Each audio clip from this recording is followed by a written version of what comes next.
Hi everyone, எல்லாருக்கும் first வணக்கத்தை சொல்லிக்கிறேன். என்னோட முந்தைய பதிவுக்கு நல்லதொரு ரெஸ்பான்ஸ் கொடுத்து இனி வர்ற பதிவுகளுக்கு நல்லதொரு ரெஸ்பான்ஸ் கொடுக்க போகிற எல்லா நல்ல உள்ளங்களுக்கும் நன்றியை தெரிவிச்சுட்டு இந்த பதிவுக்குள்ளே உங்களை நான் அழைச்சிட்டு போகிறேன்.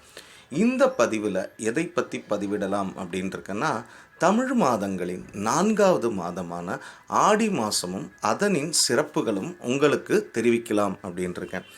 ஆடி மாதம் காற்றுக்கு ஃபேமஸான மாதம். ஆடி காற்றுல அம்மியும் நகரும்னு சொல்லுவாங்க.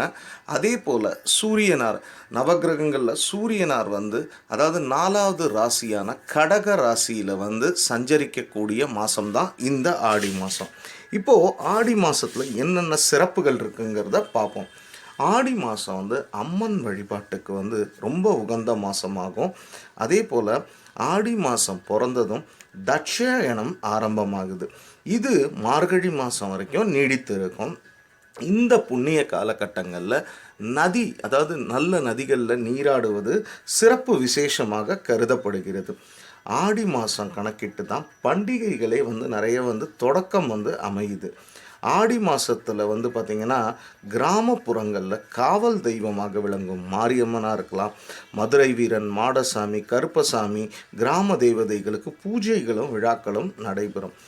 ஆடி மாதம் நெல்லை மாவட்டம் சங்கரன் கோயிலில் 12 நாள் அம்மனின் ஆடி தபஸ் திருநாள் கோலாகலமாக நடைபெறும்.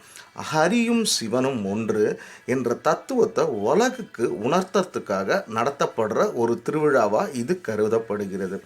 அதே போல் நதிகள், இந்த ஆறுகள்லாம் நம்ம வாழ்க்கைக்கு ஒரு ஆதாரமாக இருக்குது. ஆடி மாதம் புதுநீர் வருவதை கொண்டாடுவது பல நூற்றாண்டுகளாக, அதாவது தமிழனின் மரபாகவே ஃபாலோ பண்ணுறாங்க. ஆடி மாதத்தில் சிவனை விட சக்திக்கு, பார்வதிக்கு அதிகமாக இருக்கும் என்பது ஒரு நம்பிக்கையாக சொல்லப்படுகிறது. தமிழ் மாதங்களில் ஆடி மாதத்தில் தான் அதிகபட்சம் அம்மன் கோயில்களில் திருவிழா நடக்குது. எனவே ஆடி மாதம் பார்த்திங்கன்னா அம்மன் பக்தர்களுக்கு விசேஷமாக அருள் புரிகிறாங்கங்கிறதும் ஒரு ஐதீகமாக இருக்குது. கேரளாவில் பார்த்திங்கன்னா ஆடி மாதத்தை கஷ்டமான மாதம் அம்மாநில மக்கள் கருதுகிறார்கள். ஆடி அமாவாசை அன்று நம்ம மறந்த முன்னோர்களுக்கு பிதுர்கடமைகளை செய்யதால் ஆண்டு முழுவதும் பித்ருக்களுக்கு கடன் கொடுத்த ஒரு பலன்கிறது ஒரு ஐதீகம்.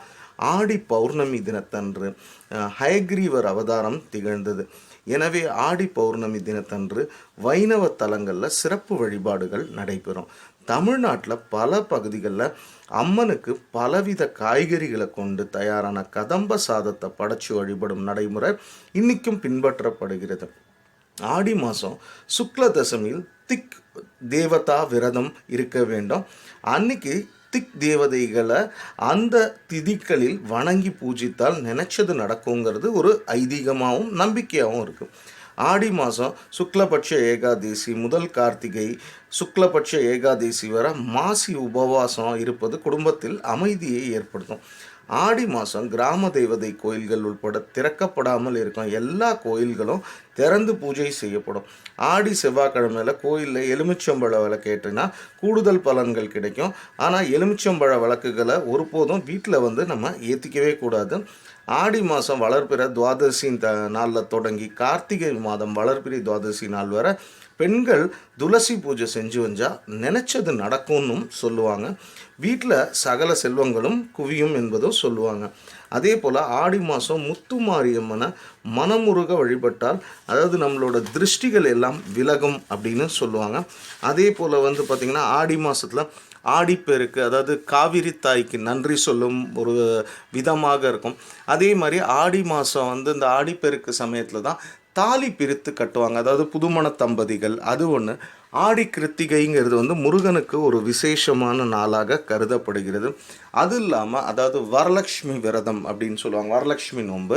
அதாவது பெண்கள் தங்கள் கணவர் நல்ல ஆயுளோடும் திடகாத்திரமாகவும் இருக்கிறதுக்காக மேற்கொள்ளப்படுகிறது தான் இந்த வரலட்சுமி நோன்பு.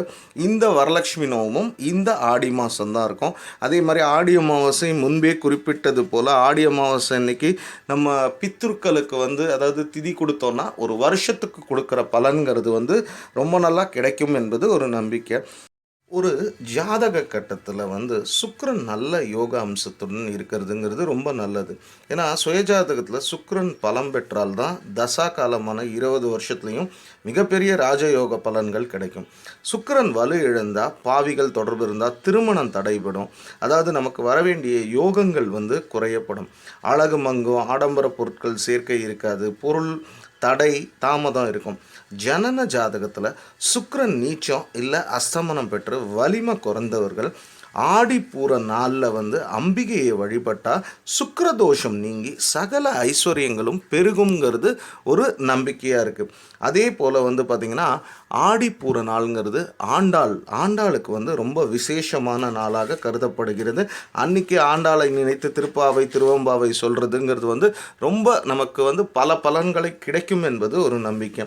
இது இல்லாமல் பார்த்திங்கன்னா நாகப்பஞ்சமி, கருட பஞ்சமிலாம் இந்த ஆடி மாதத்தில் இருக்குது. அதே போல் இந்த ஆடி மாதங்கிறது வந்து பார்த்திங்கன்னா நிறைய அம்மன் கோயில்களில் ரொம்ப விசேஷமாக கொண்டாடப்படுகிறது. ஆடி வெள்ளிக்கிழமை அன்னைக்கு அம்மன் கோயில்களில் பார்த்திங்கன்னா நிறைய கூட்டங்கள் இருக்கும். அம்மன் வழிபாடுகள் வந்து அன்றைய தேதிகளில் வந்து ரொம்ப விசேஷமாக இருக்கும். சரி, எனக்கு ஆடி பற்றி தெரிஞ்ச சில தகவல்களை உங்கள் முன்னாடி நான் வச்சுருக்கேன். இந்த ஆடி மாதங்கிறது எல்லாருக்கும் ஒரு சிறப்பான மாதமாக அமைய வாழ்த்தி வணங்கி இந்த பதிவை நிறைவு செய்கிறேன். பதிவுகள் முடிகிறதுக்கு முன்னாடி பதிவுகள் பிடிச்சிருந்தால் லைக் பண்ணுங்கள், ஷேர் பண்ணுங்கள், சேனலை சப்ஸ்கிரைப் பண்ணுங்கள். முழுசாக பதிவை பாருங்கள், அது எனக்கு ஒரு பெரிய பயனை தரும். அந்த ஆண்டவனின் அருளால் எல்லாருக்கும் ஆடி மாதம் சிறப்பாக அமைய வாழ்த்தி வணங்கி விடைபெறுகிறேன். நன்றி, வணக்கம்.